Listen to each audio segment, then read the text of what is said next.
皆さん、こんばんは。Junyo to moshimasu. Yoroshiku onegaishimasu. Okay, so ang topic natin for today is e-adjective and na-adjective. Hajimete ikimashou. Okay, so unahin natin si e-adjective, minna. Usually end with e or I. So lahat ng nagtatapos sa I is an e-adjective. They change their own ending when conjugated. Negative, past, etc.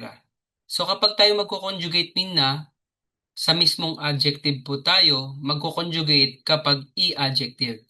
Don't need na before a noun. So di kailangan lagyan ng na, basta ikakabit mo na lang yung noun kay e-adjective. Okay, example, Takay, meron siyang single I. Takay, expensive, high, tall. Omoshiroi, funny, interesting, with single I. Karoy, light, with single I.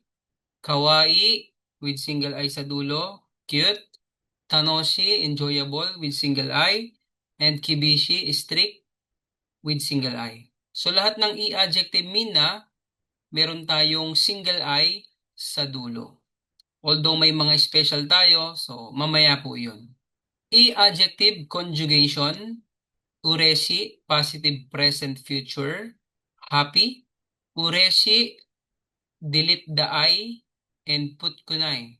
Ureshi kunai, negative present future, not happy. Ureshi, then omit again the I, then put katta. Ureshi katta, positive past, was happy. Next, ureshi kunai, omit the I, then put kata. Ureshi kunakata, past negative, was not happy. Modifying a noun using e-adjective minna. E-adjective plus noun, yung pattern. Adjective muna, then diretso kabit mo si noun. Cold place, samoy, yung malamig. Dahil siya'y may single I, siya'y e-adjective, sabay kabit natin si noun na si place, tokoro. Samui tokoro. I want to live in a tall building. Takai biru ni sumitai desu. Takai is an e-adjective, kabit mo agad si biru. So ganun po mag-modify ng noun using an e-adjective. Next, na-adjective naman po tayo. So, sina-adjective usually do not end in I or E. Okay, di siya nagtatapos ng single E katulad ni adjective. They do not change sa mismong adjective. Saan siya nag-change? Sa des. The des change instead. Okay, kapag magko-conjugate ka ng na-adjective minna, hindi sa mismong adjective, kundi sa mismong des. Mas add na before a noun. So, pag magmo-modify na tayo ng noun using na adjective, minna, lagyan mo muna ng na bago mo ikabit si noun.